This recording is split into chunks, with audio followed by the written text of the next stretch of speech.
আল্লাহু আকবার। প্রধানমন্ত্রী আগমন শুভেচ্ছা স্বাগতম। থাকবেন শুভেচ্ছা স্বাগতম।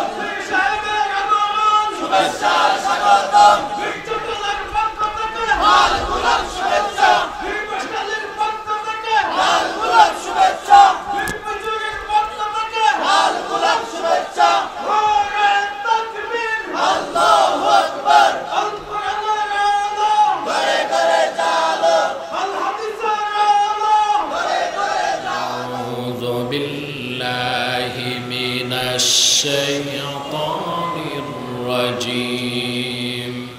বিসমিল্লাহির রাহমানির রাহিম। ইন্নামাল মুমিনুনা আল্লাযীনা ইযা যুকিরাল্লাহু ওয়াজিলাত কুলুবুহুম وَإِذَا تُلِيَتْ عَلَيْهِمْ آيَاتُهُ زَادَتْهُمْ إِيمَانًا وَعَلَى رَبِّهِمْ يَتَوَكَّلُونَ صدق الله العظيم পড়ুন صدق الله العظيم وصدق رسوله النبي الكريم ونحن على ذلك من الشاهدين والشاكرين والحمد لله رب العالمين। আল্লাহ পাক কোরআন কারীম সূরাতুল আনফালে প্রকৃত মুমিন কারা তাদের কিছু বৈশিষ্ট্য তুলে ধরেছেন। আমরা তো মুমিন, কথা বলেন আপনারা মুমিন কিনা? শুধু মুমিন না মুসলিমও? না মুসলিম না মুমিন? কথা বলেন দোনোটাই মুমিন এবং মুসলিম। আপনি এটা বলতেও কি ভয় লাগে? হৃদয়ের সবটুকু ভালোবাসা উজাড় করে বলেন আপনি মুমিন কিনা? মুসলিম। আল্লাহ তাআলা পৃথিবীর মানুষকে তিনটা শ্রেণীতে ভাগ করেছেন: মুমিন, মুনাফিক, কাফের। এই তিনের বাইরে কোনো মানুষ, তিনের বাইরে কোনো মানুষ। এই জন্য তিন নামে সূরা নাজিল করেছেন। মুমিনের নামে সূরা আল মুমিনুন, মুনাফিকের নামে সূরা আল মুনাফিকুন, কাফেরের নামে সূরা আল কাফিরুন। এই তিনের বাইরে কোনো মানুষ থাকতে নিরপেক্ষতা বলতে ইসলামে কোনো কিছু নাই। আপনাকে একটা পক্ষ নিতেই হবে, হয় সত্যের পক্ষ নয় মিথ্যার পক্ষ, হয় রহমানের পক্ষ নয় শয়তানের পক্ষ। আপনি কিছুটা ইসলাম কিছুটা অন ইসলাম, ওর একটা সুবিধাবাদী হবেন, নামাজ সোজাও করবেন, পূজা মণ্ডপও দৌড়াবেন, মুহররম পালন করবেন, পহেলা বৈশাখও পালন করবেন, আপনার মধ্যে ভেজাল আছে, ফরমালিন আছে। ওই ফরমালিনের নাম হচ্ছে নেফাক। ওটার নাম কি? এই রোগ যার থাকে তার নাম মুনাফিক। তার নাম কি? কবি গালেব কাব্যের ভাষায় তিরস্কার করে বলেন, দো রঙ্গি ছোড় দে এক রঙ্গ হো যা, সরাপা মোম বনিয়া সঙ্গ হো যা। দুই রং ছাড়ো, এক রং ধরো। হয় তুমি ইমানের পোশাক পরিধান করে মোমের মতো গলে খাঁটি মুমিন হয়ে যাও, কিংবা পাথরের মতো শক্ত হয়ে কাফের হয়ে যাও। কিছুটা ইসলাম কিছুটা অন ইসলাম, কিছু দিনদারি কিছু বদ্দিনী, তাওহীদকে বিশ্বাস করবা আবার শিরককে লালন করবা। এটা মুসলমানের চরিত্র নয়, এটা লেবাসধারী মুনাফিকের চরিত্র। তা মানুষ কয় প্রকার? তিনের বাইরে কোনো মানুষ? বলবেন তো মুশরিক কোথায়? প্রশ্ন আসে না? মুশরিক কাফেরের অন্তর্ভুক্ত। প্রত্যেক কাফের ইন্না বাইনাল কাফিরি ওয়াল মুশরিকি ওয়াজহাল উমুমি ওয়াল খুসুস। প্রত্যেক কাফের মুশরিক নাও হতে পারে, কিন্তু প্রত্যেক কাফের অবশ্যই, প্রত্যেক মুশরিক অবশ্যই কাফের। সেজন্য মুশরিক কোন শ্রেণীর ভিতরে? জোরে বলেন। আল্লাহ পাক সূরা বাইয়িনাতে বলেছেন, লাম ইয়াকুনিল্লাযীনা কাফারু মিন আহলিল কিতাবি ওয়াল মুশরিকিনা মুনফাক্কিনা হাত্তা তা'তিয়াহুমুল বায়িনা রাসূলুম মিনাল্লাহি ইয়াতলু সুহুফাম মুতাহহারা। কাফারু মিন আহলিল কিতাবি ওয়াল মুশরিকিন, যারা কাফের হয়েছে মুশরিকদের মধ্য থেকে এবং আহলে কিতাব থেকে। তাহলে মুশরিক কোন শ্রেণীতে? কাফের। তাহলে মানুষ কয় প্রকার? তিন প্রকার। শক্তি দিয়ে বলেন কয় প্রকার? মুমিন, মুনাফিক, কাফের। যেহেতু আমরা মুমিন, ভেজাল মুক্ত মুমিন হতে হবে। ভেজাল মুক্ত মুমিন কে? আল্লাহ সেই কথাটি কোরআন কারীমে বলে দিয়েছেন। আল্লাহ রাব্বুল আলামিন বলেন, ইন্নামাল মুমিনুনা আল্লাযীনা ইযা যুকিরাল্লাহু ওয়াজিলাত কুলুবুহুম ওয়া ইযা তুলিয়াত আলাইহিম আয়াতুহু যাদাতুহুম ঈমানাও ওয়া আলা রাব্বিহিম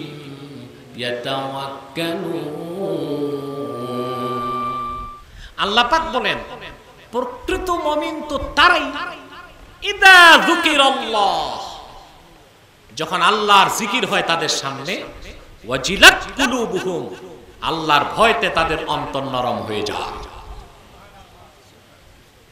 সুবহানাল্লাহ, জোরে বলে গুনাহ হবে। ওয়া ইযা তুলিয়াত আলাইহিম আয়াতুহু, আর যখন তাদের সামনে আল্লাহর কোরআনের আয়াত তেলাওয়াত হয়, যাদাতহুম ঈমানা, কোরআনের তেলাওয়াত তাদের ঈমানকে বৃদ্ধি করে দেয়। ওয়া আলা রাব্বিহিম ইয়াতাওয়াক্কালুন, আর তারা নিরঙ্কুশভাবে একমাত্র আল্লাহর উপর ভরসা করে। বলেন সুবহানাল্লাহ। প্রকৃত মুমিন যারা, তারাই প্রকৃত মুমিন যখন তাদের সামনে আল্লাহর জিকির হয়, তাদের অন্তর আল্লাহর ভয়তে নরম হয়ে যায়। প্রশ্ন হলো, এখানে যে জিকিরের কথা আল্লাহ বলেছেন, এটা কোন জিকির? জিকির নিয়ে আমাদের দেশে অনেক বাড়াবাড়ি আছে, মতভেদ আছে, ইখতিলাফ আছে, ঠিক কিনা? আল্লাহ তাআলা অনেকগুলো বিষয়কে কোরআনে জিক্র বলেছেন।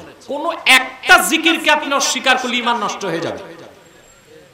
যেমন মৌখিক জিকির, আল্লাহ, সুবহানাল্লাহ, আলহামদুলিল্লাহ, এই জিকিরগুলো অনেক সওয়াব। জিকিরগুলো কি? কিন্তু নফল। কিন্তু কি? মৌখিক জিকিরের কথা কোরআনেও আছে, হাদিসেও আছে। আমাদের দেশে যেমন কিছু কিছু বিতর্কিত বক্তা বলে থাকে যে মুখে আল্লাহ আল্লাহ জিকির, এটা কোরআন হাদিসে কোথাও নাই। না, এটা তাদের ভুল কথা। আল্লাহ পাক কোরআন কারীমে বলেছেন, ফাসকুর ইসমা রাব্বিক, মুহাম্মদ সাল্লাল্লাহু আলাইহি সাল্লাম আপনার রবের নামের জিকির করুন। রবের জিকির না রবের নামের? জোরে বলেন। বলেন তো আমার রবের সবচেয়ে বড় নাম কি?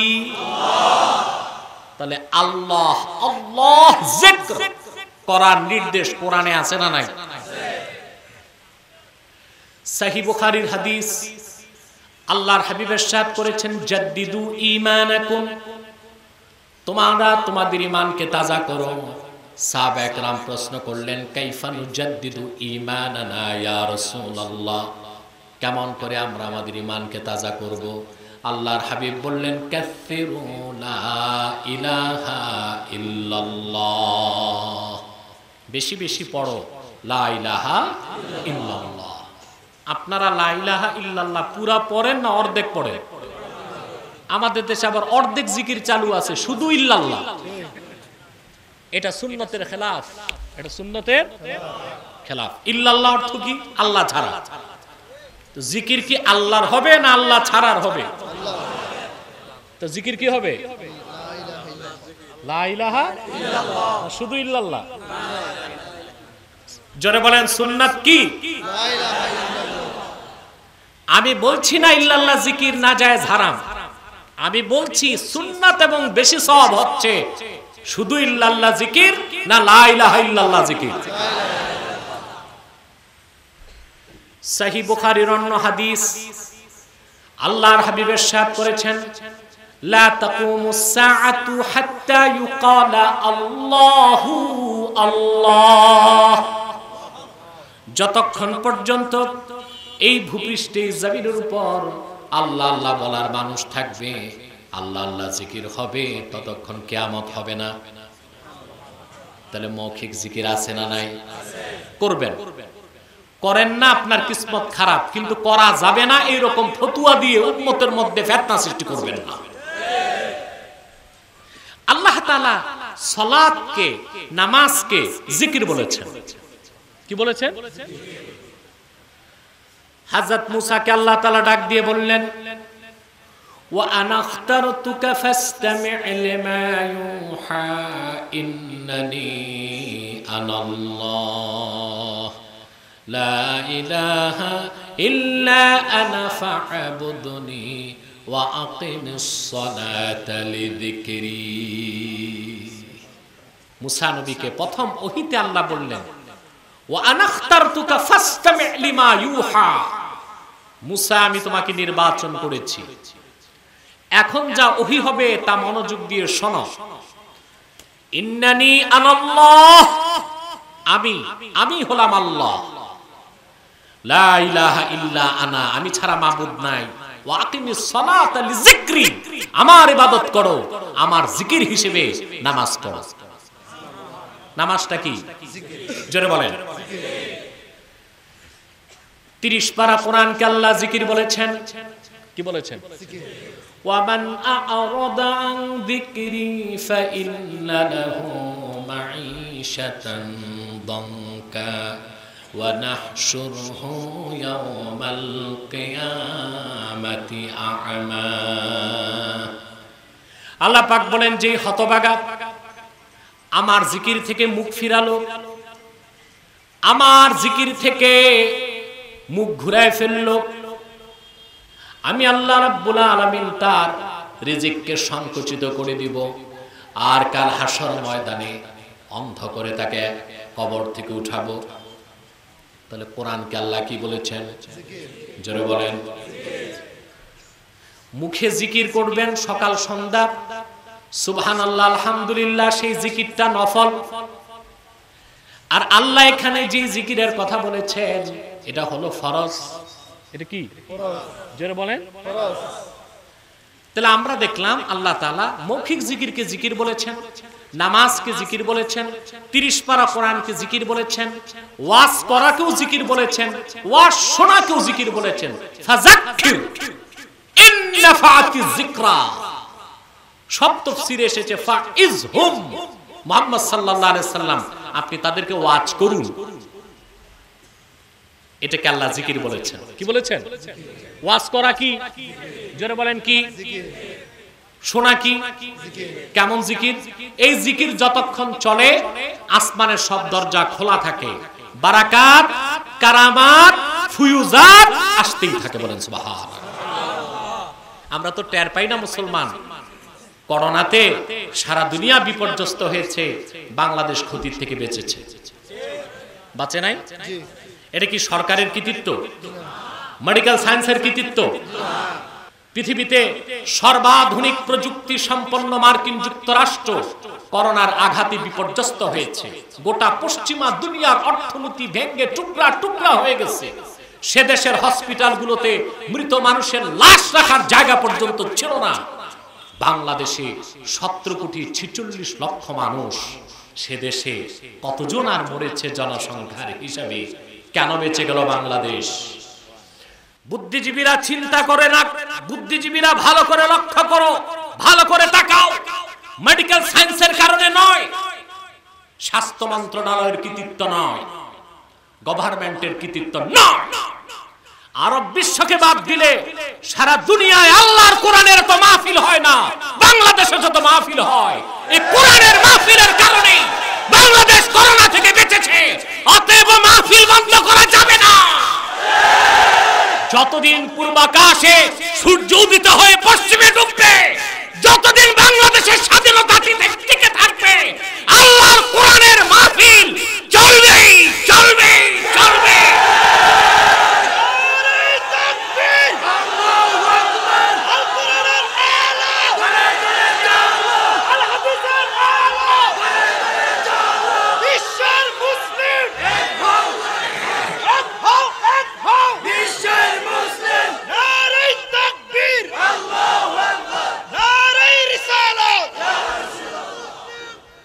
মনে রেখো মুসলমান, বাংলাদেশের স্বাধীনতার মূল চেতনা হচ্ছে ইসলাম ও মুসলমান।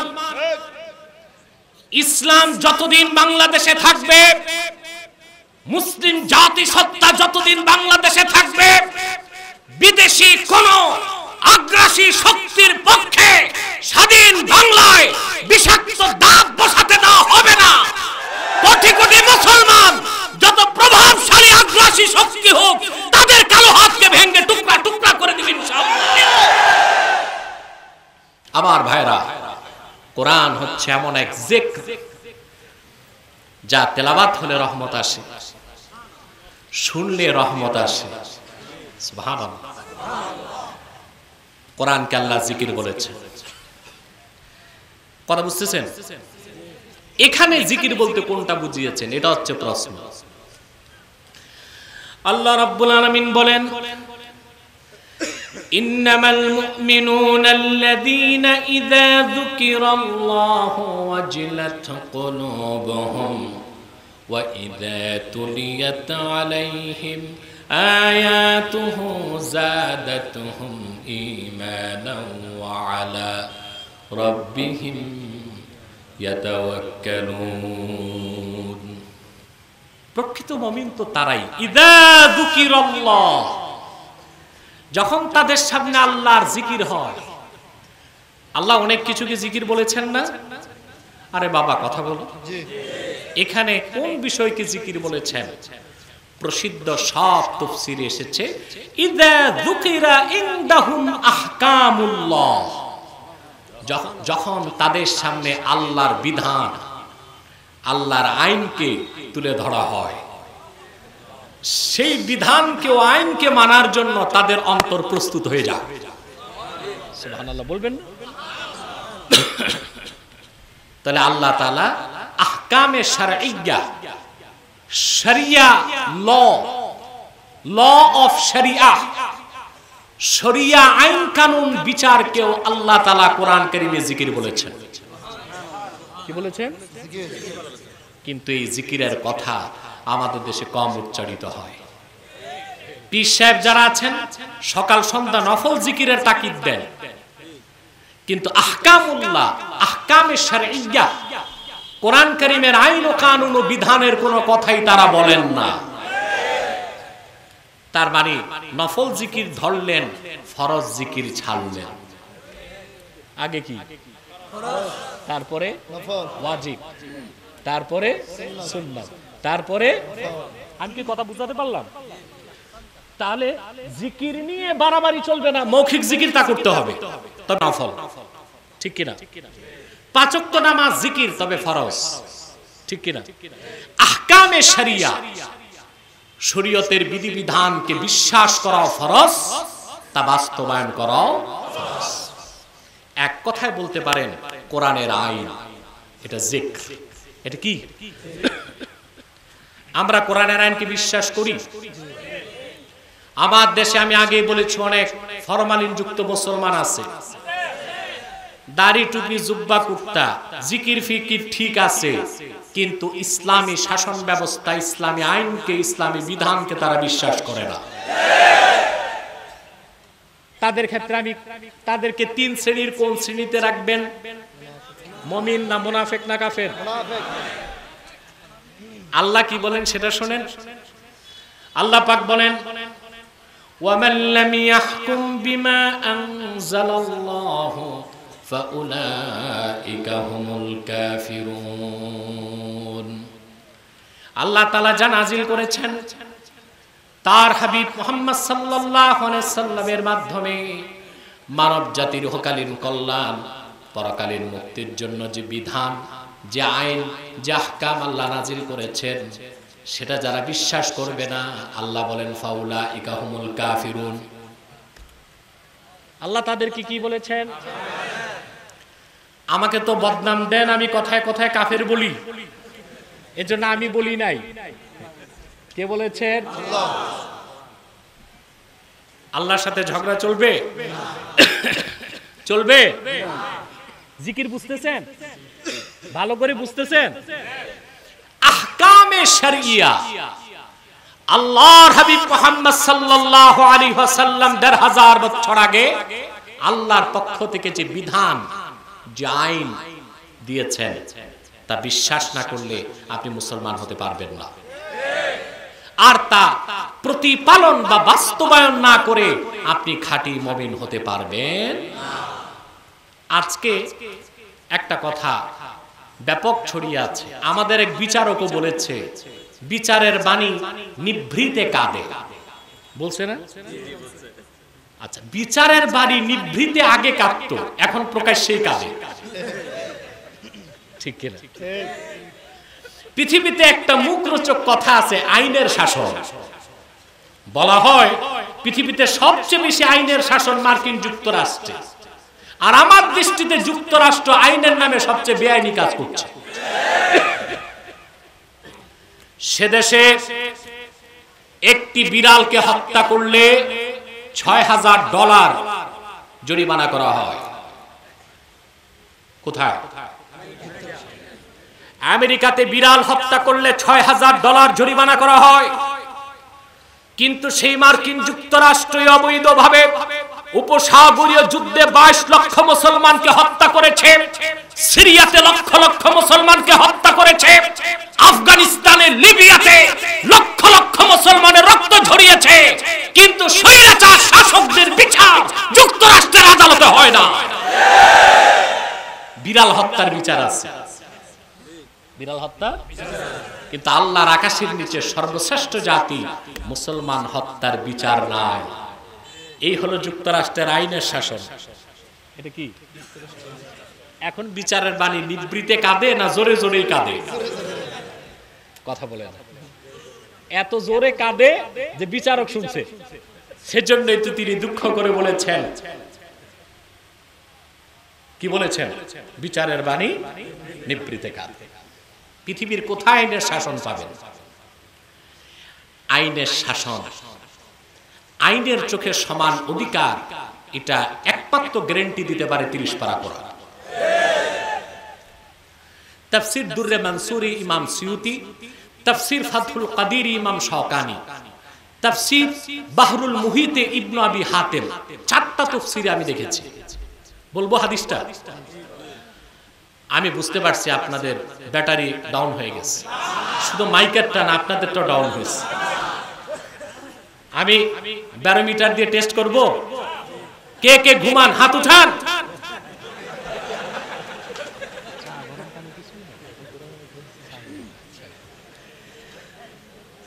পরীক্ষায় তো ধরা খেয়ে গেলেন, ঘুমালে কি হাত তোলা যায়? প্রিয় সুধী, 4টি তাফসীরের কিতাবে আমি দেখেছি, আরো অনেক তাফসীরে থাকতে পারে, আমি 4টা তাফসীরে দেখেছি। 4টা তাফসীরের বরাত দিচ্ছি। রাসূল করিম সাল্লাল্লাহু আলাইহি ওয়াসাল্লামের কাছে 2 ব্যক্তি আসতেন বিচার প্রার্থনায়, একজন মুসলিম আর একজন ইহুদি। রাসূল করিম সাল্লাল্লাহু আলাইহি ওয়াসাল্লাম বিচার করে দিলেন। ইনসাফ বিচারের কারণে রায় পেল ইহুদি, ঠকে গেল কথিত মুসলিম। মুসলমানটি রাসূল করিম সাল্লাল্লাহু আলাইহি ওয়াসাল্লামকে বললেন, রুদ্দানা ইলা উমর, ইয়া রাসূলুল্লাহ সাল্লাল্লাহু আলাইহি ওয়াসাল্লাম, হে আল্লাহর রাসূল, আপনি বিচারটা আমাদেরকে করার জন্য ওমরের কাছে পাঠান। রাসূলুল্লাহর বিচারে এসে সন্তুষ্ট হয় নাই। আল্লাহর হাবিব বলেন, ঠিক আছে, ইনতালিকা ইলা উমর, ওমরের কাছে যাও। 2 জন গেলেন হযরত ওমরের কাছে। যে ব্যক্তি বিচারে রায় পেল, যে ব্যক্তি রায় পেল ইহুদি, সে হযরত ওমরকে বললেন, ওমর, আল্লাহ রাসূল সাল্লাল্লাহু আলাইহি ওয়াসাল্লাম ইতিমধ্যে বিচার করে দিয়েছেন, আমি রায় পেয়েছি, তোমার এই মুসলিম ভাইটি রাসূলুল্লাহর বিচার মানে নাই, বলছে আপনি ওমরের কাছে পাঠান, আল্লাহ রাসূল তোমার কাছে পাঠিয়ে দিয়েছেন। হযরত ওমর সে মুসলিমকে জিজ্ঞেস করলেন, আল আমরু হাকাযা, ঘটনাটা কি এরকমই? মুসলিম বলল, হ্যাঁ, আমি মুসলিম, আমি যাকাত দেই, আমি সদকা দেই, আমি জিহাদ করি, ন্যায় অন্যায় পরের কথা, আমি রায় পাবো, ইহুদি কেমন করে রায় পায়? হাদিস সাক্ষী হযরত ওমর দুজনকে বললেন, মাকানাকুমা হাত্তা আরজিয়া ইলাইকুমা, দুইজন এখানেই দাঁড়িয়ে থাকো, আমি আসার আগ পর্যন্ত, আমি এসে দ্বিতীয় বিচারটা করে দিব। হযরত ওমর ভিতরে গেলেন, ফাখারাজা উমর ইলাইহিমা মুস্তামিলান আলা সাইফিহি, হযরত ওমর ঘর থেকে বের হয়ে আসলেন, তরবারি বের করলেন, আর চিৎকার দিয়ে বললেন, আল্লাহর হাবিব মুহাম্মদ সাল্লাল্লাহু আলাইহি ওয়াসাল্লামের ফয়সালা, রায় কিংবা বিচারকে যে মানে না, আমি ওমরের দৃষ্টিতে আল্লাহর আকাশের নিচে বেঁচে থাকার কোনো অধিকার তার নাই। এই কথা বলে তরবারির এক আঘাতে সেই কথিত মুসলিমের গর্দান তিনি উড়ায় দিলেন। ইহুদি এই দৃশ্য দেখে একটা দৌড় দিছেন যে মুসলমানকে যদি কতল করে ফেলে, তা আমার যে কয় টুকরা করে তার তো হিসাব নেই। ইহুদি দৌড়িয়ে আসলো আল্লাহর হাবিবের কাছে, এসে বললেন, ইয়া রাসূলুল্লাহ, ইয়া হাবিবাল্লাহ, বিচারের জন্য ওমরের কাছে গেলাম, তিনি তো সেই মুসলমানকে কতল করে ফেলেছেন। আল্লাহর হাবিব বললেন, ওমর কোন একজন মুমিনকে কতল করতে পারে তা তো আমার ধারণাতেও ছিল না। সারাটি মদিনাতুল মুনাওয়ারায় শোর পড়ে গেল, ওমর একজন মুসলিমকে হত্যা করেছে। হযরত ওমরের চেহারাটা বেজার হয়ে গেল, আসলেই কি আমি কোন মুসলিমকে হত্যা করলাম নাকি? আল্লাহ তাআলা হযরত ওমরের পক্ষে সঙ্গে সঙ্গে কোরআনের আয়াত নাজিল করে দিলেন, ফালা ওয়া রাব্বিকা লা ইউমিনুনা হাত্তা ইউহাক্কিমুকা ফীমা শাজারা বাইনাহুম থুম্মা লা ইয়াজিদু ফি আনফুসিহিম হারাজাম মিম্মা কাদাইত ওয়া ইউসাল্লিমু তাসলিমা। আল্লাহ পাক বললেন, না, মুহাম্মদ সাল্লাল্লাহু আলাইহি ওয়াসাল্লাম আপনার রবের কসম, যতক্ষণ পর্যন্ত তারা তাদের নিজেদের মধ্যে সৃষ্ট বিরোধ নিরসনে আপনি রাসূলের সিদ্ধান্তকে ফয়সালা হিসেবে না মানবে, আমি আল্লাহ কসম করে বলছি তারা মুমিন হতে পারে না, মুসলমান হতে পারে না। তাহলে আহকামে শরিয়া, কোরআন ও সুন্নাহর আইন ও কানুনকে যারা বিশ্বাস করবে না, তারা মুসলিম না মুনাফিক? জোরে বলেন। এই হাদিসের মাধ্যমে আমরা দুটো জিনিস দেখলাম, আহকামে শরঈয়া, শরঈ বিধিবিধানকে মানা ছাড়া মুসলমান হবার সুযোগ নাই। দ্বিতীয় আরেকটা জিনিস দেখলাম, আল্লাহ ও তার রাসূল যে আইন দিয়েছেন পৃথিবীর মানুষকে, সে আইনের চোখে সবাই সমান। রায় পেয়েছে কি মুসলিম না ইহুদি? এটা আইনের শাসন। এটা কি? জোরে বলেন। এটা আইনের শাসন। সহিহ মুসলিমে হাদিস নাম্বার যতটুকু আমার মনে পড়ে 4505, হাদিস সংখ্যাটা ভুল হতেও পারে, সহিহ মুসলিমের হাদিস। কুরাইশ বংশের এক মেয়ে চুরি করছে, আল্লাহ রাসূল সাল্লাল্লাহু আলাইহি ওয়াসাল্লাম হুকুম জারি করলেন তার হাত কাটো। রাসূলুল্লাহ কি বলেছেন? চোরের শাস্তি কি? জোরে বলেন। এখানে একটু পার্থক্য আছে। চোর দুই প্রকার, একটা স্বভাব চোর, একটা অভাব চোর। কয় প্রকার? একটা কি, আরেকটা অবাব চোর। বলেন তো ভাই, বুকে যদি সাহস থাকে, বাংলাদেশে অবাব চোর বেশি না স্বভাব চোর? স্বাধীনতার স্থপতি বঙ্গবন্ধু শেখ মুজিবুর রহমানের জীবনে সবচেয়ে বড় কষ্ট ছিল এটা। তিনি বলেছিলেন, সবাই পায় তেলের খনি, আমি পেয়েছি চোরের খনি। সেই চোর বাড়তেছে না কমতেছে? কথা বলেন, বাড়তেছে না? হ্যাঁ, এই দুঃখ করছেন কিনা বঙ্গবন্ধু? সবাই পায় কিসের খনি? আর পাইছি এদেশের লোক গরিবের কম্বলগুলো চুরি করে বেঁচে ফেলছে। আজ চোর কম্বল চোর নাই, রিলিফ চোর আছে, ডিজিএফ কার্ড চোর আছে, রোহিঙ্গাদের ত্রাণ চোর আছে, আছে না নাই? এরা অবাব চোর না স্বভাব চোর? ঘড়ি চোর, জুতা চোর, এটা অবাব চোর। এটা কি? বাংলাদেশে বাংলাদেশ সরকার তার কর্মকর্তা কর্মচারীদের বেতন দেয় প্রতি বছর প্রায় ৮০,০০০ কোটি টাকা। কত? ৮০,০০০ কোটি টাকা। চিন্তা করতে পারেন আপনি? সারা বাংলাদেশটা পরিচালনা করে কতজন জানেন? ১৮৭০ জন। কতজন মানুষ আছে? কত? ১৭,৪৬,০০,০০০। নতুন জরিপ ১৭,৪৬,০০,০০০। আর এই পুরা দেশ ১৭,৪৬,০০,০০০ মানুষকে শাসন করছে কতজন মানুষ? আমলা কামলা, ঊর্ধ্বতর কর্মকর্তা, মধ্যম কর্মকর্তা, নিম্ন কর্মকর্তা, মোটে ১৮৭০ জন। এই ১৮৭০ জনের বেতন, বাকি কর্মচারী দেশে যারা, তাদের বেতন দিচ্ছে সরকার ৮০,০০০ কোটি টাকার উপরে। উল্টো তারা ঘুষ খাচ্ছে বছরে ১২,০০০ কোটি টাকা। কত? তাদের তো অভাব নাই, গাড়ি আছে, বাড়ি আছে, নারী আছে, কারো কারো বউ ৩-৪টা আছে। এই অফিসারদের গাড়ি কি? বিলাসবহুল গাড়ি। আপনার বড় অফিসারদেরকে দেওয়া হচ্ছে এখন V8, ১.৫ কোটি ২ কোটি টাকার গাড়ি, বিলাসবহুল বাড়ি, ফার্স্ট ক্লাস লাইফ স্টাইল।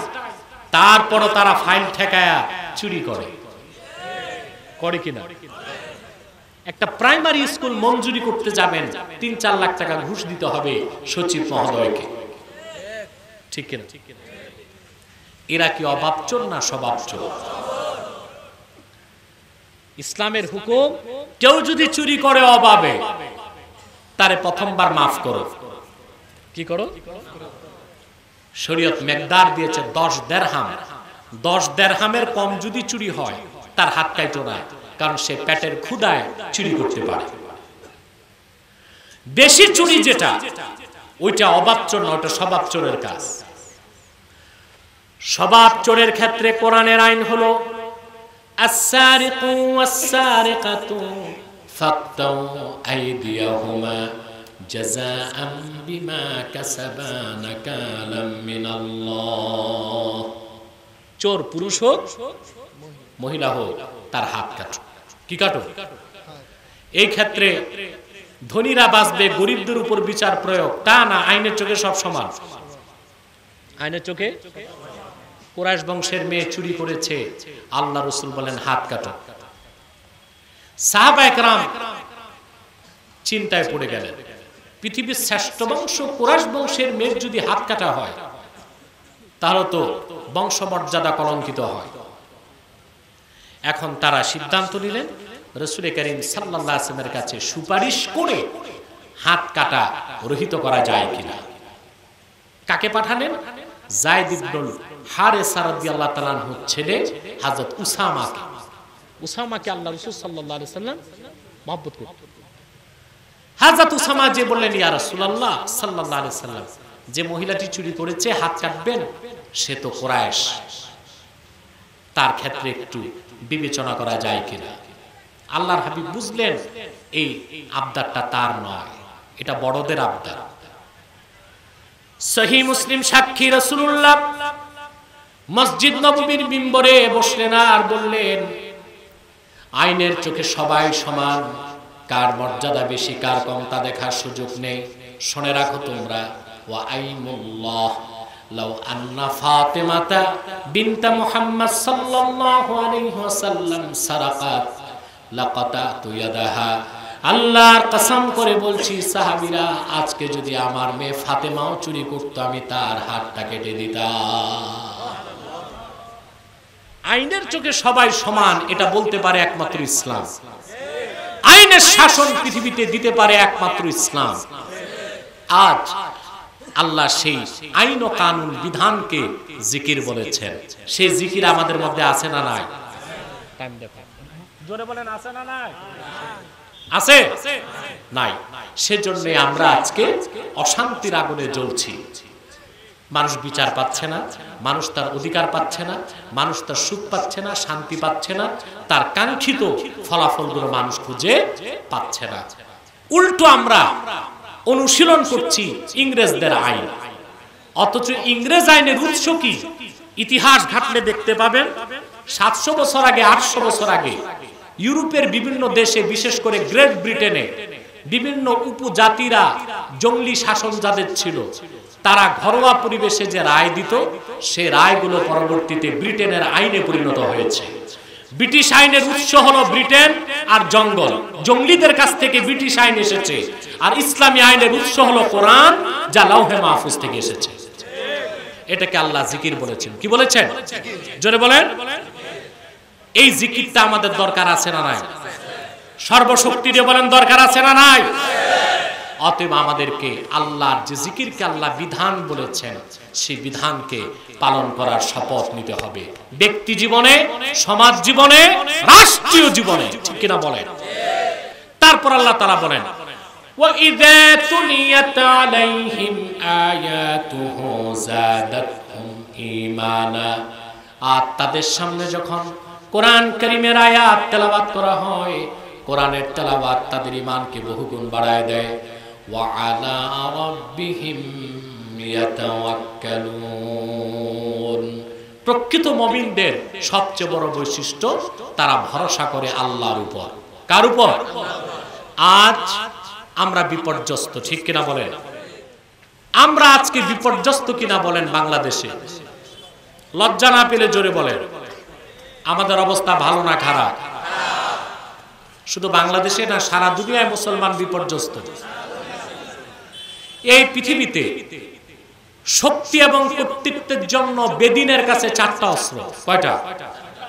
মাসাল, মিডিয়া, মানি, ম্যান্ডেট। কয়টা হলো? মাসাল পেশি শক্তি, মানি টাকা, ম্যান্ডেট সমর্থন, মিডিয়া এগুলো সব সংবাদ মাধ্যম। এই 4টা শক্তি কাদের কাছে বেশি দেখেন তো একটু? মাসাল, মিডিয়া, মানি, ম্যান্ডেট। দিনদারের কাছে না বেদিনের কাছে? যত সংবাদ মাধ্যম বিশ্বব্যাপী সব মুসলমানের হাতে না বেদিনের হাতে?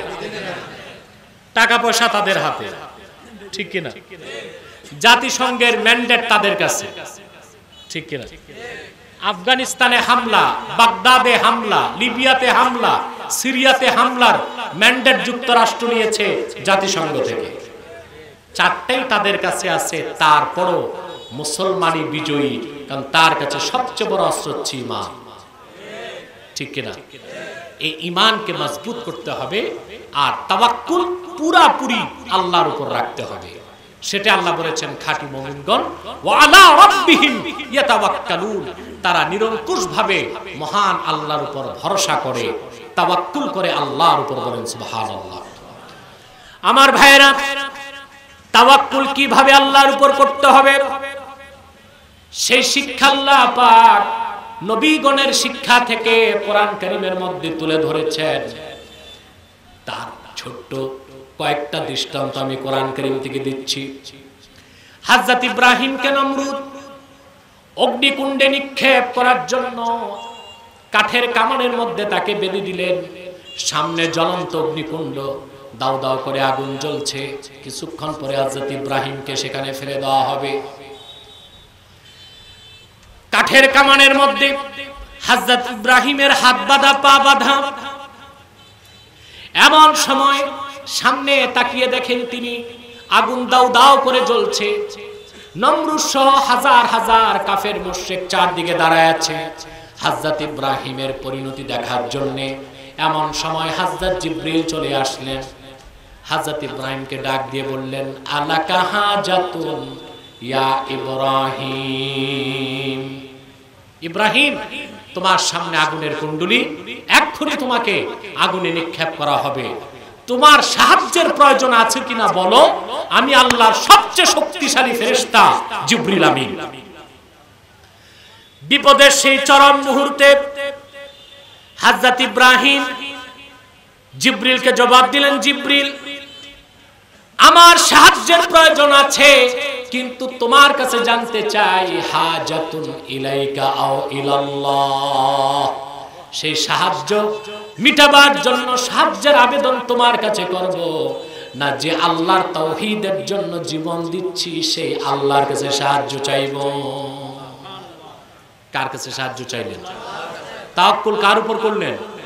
ভরসা কার উপর করলেন? মুসা আলাইহিস সালাম আল্লাহর হুকুমে লক্ষ লক্ষ বনি ইসরাইল নিয়ে চলে আসলেন ফেরাউনের এলাকা ছেড়ে। তিনি মিশর থেকে চলে যাবেন ফিলিস্তিন। কোথায়? মাঝখানে পড়ল সমুদ্র, বাহার কালজুম। সমুদ্র ছিল 10 মাইল পাশ। কয় মাইল? হযরত মুসা আলাইহিস সালামের সাথে মানুষ কত ছিল তার হিসাব নাই, যুবক ছিল 6 লাখ। কত? এই লক্ষ লক্ষ যুবক নিয়ে তিনি সমুদ্রের পাড়ে দাঁড়িয়ে আছেন, আবার বৃদ্ধ বলিতা দাঁড়িয়ে আছে। সামনে সমুদ্র, উত্তাল তরঙ্গমালা। পিছনে তাকায় দেখেন ফেরাউন তার 80,000 ঘোড়সওয়ার সৈন্য নিয়ে আসতেছে। মুসা আলাইহিস সালামের উম্মত হলো বনি ইসরাইল। কারা? জাতিতে এরা খুব ঘাটতেরা জাতি, ঠিক কি না? মুসা আলাইহিস সালামকে বলেন, মুসা, বাড়িতে ছিলাম ফেরাউনের চর থাপ্পড় খাইয়া, তাই তো ভালো ছিল। এখন সামনে সমুদ্র, পিছনে তরবারি, ইন্না লামুদ্রাকুন, আমরা ধরা পড়ে গেছি, আর বাঁচার কোনো সুযোগ। বিপদের সেই চরম মুহূর্তে মুসা আলাইহিস সালাম বললেন, কাল্লা ইন্না মাইয়া রাব্বি সায়াহদিন, কখনো না, নিশ্চয়ই আমার সাথে আছেন আমার আল্লাহ, অচিরেই তিনি সমুদ্রের মধ্যে বাঁচার পথ করে দিবেন। তাওয়াক্কুল তিনি কার উপর করেছেন? জোরে বলেন। আল্লাহ তাকে বাঁচাইছেন কিনা? এবার আসেন, দুনিয়ার পূর্বের লক্ষাধিক নবীর তাওয়াক্কুলকে এক পাল্লায় দিলেও আখিরি নবী আমার মুহাম্মদ সাল্লাল্লাহু আলাইহি সাল্লামের তাওয়াক্কুলের সমান হবে না। হুজুর নূর সাল্লাল্লাহু আলাইহি ওয়াসাল্লাম যখন মক্কা মুকাররমা থেকে মদিনাতুল মুনাওয়ারায় হিজরত করে রওনা হলেন হিজরতের জন্য, মক্কাতে একটি পাহাড় আছে গারে সওর, সেখানে যে রাসূল করিম সাল্লাল্লাহু আলাইহি সাল্লাম হযরত আবু বকর সিদ্দিককে নিয়ে অবস্থান করেছেন, ঠিক কিনা? জানেন তো আপনারা? জানেন তো হিজরতের কথা? পরের দিন সকালে আবু জেহেল 100 কাফেরকে নিয়ে তরবারি হাতে পদচিহ্ন দেখে দেখে গারে সওরে চলে আসছে।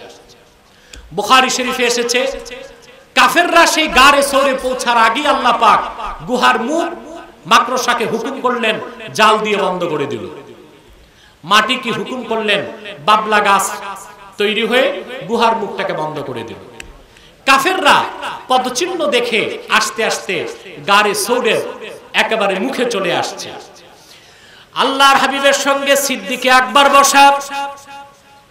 আবু বকর সিদ্দিক তাকায় দেখেন আবু জেহেল এবং কাফেরদের তরবারি সূর্যের আলোতে চকচক করছে, তা দেখা যায়।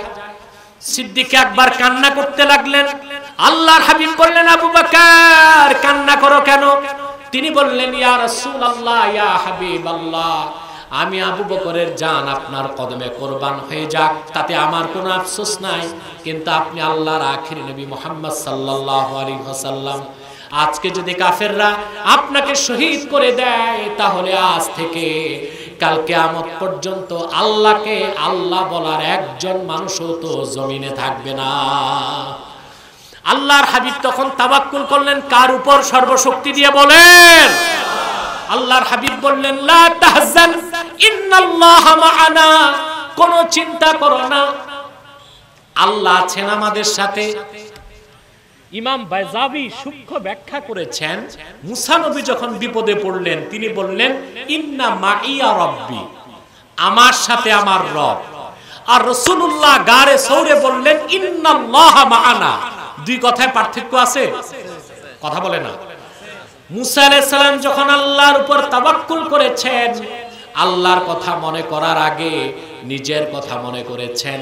আর আল্লাহর রাসূল যখন আল্লাহর কাছে সাহায্য চাইলেন, নিজের কথা মনে করার আগে তিনি আল্লাহর কথা মনে করেছেন। মুসা নবী বলেছেন ইন্না মাইয়া রব্বি, আমার সাথে আছেন আমার রব। আর রাসূলুল্লাহ বলেছেন ইন্নাল্লাহা মাআনা, আল্লাহ আছেন আমার সাথে। অতএব মুসলমান, আল্লাহর হাবিব মুহাম্মদ সাল্লাল্লাহু আলাইহি ওয়াসাল্লামের উসওয়াতে হাসানাতে থেকে আমাদের শিক্ষা নিতে হবে কিভাবে আল্লাহর উপর তাওয়াক্কুল করতে হবে, ঠিক কিনা বলেন? আমরা যদি আল্লাহর হাবিব মুহাম্মদ সাল্লাল্লাহু আলাইহি ওয়াসাল্লামের খাঁটি উম্মত হতে পারি, প্রকৃত মুমিন হতে পারি, আল্লাহর উপর ভরসা রাখি, বিজয় আমাদের অপেক্ষাতেই আছে, ঠিক কিনা বলেন? মনে রাখবেন, মুসলমানকে নিষ্পেষণ করা যায় না। মুসলমান লোহার বুটের মতো শক্ত। কাফের বাতিল তাগুতের বিষাক্ত দাঁত সেই লোহার বুটকে পেষণ করতে পারবে না ইনশাআল্লাহ। প্রয়োজন আমাদেরকে আবার মানব রচিত তন্ত্রমন্ত্র মতবাদ, secularism, nationalism, communism, democracy, aristocracy সবকিছু বাদ দিয়া আল্লাহর কোরআনের দিকে ফিরে আসতে হবে। খাঁটি মুমিন হতে হবে। এই পৃথিবীতে বিজয় আমাদের দ্বারে আল্লাহ গ্রহণ করবেন, তাতে কোনো সন্দেহ নাই। সাদাকাল্লাহুল আযীম ওয়া সাদাকা রাসূলুহুন নবিয়ুল কারীম ওয়া নাহনু আলা যালিকা মিনাশ শাহিদিন ওয়াশ শাকিরিন আলহামদুলিল্লাহি রাব্বিল আলামিন।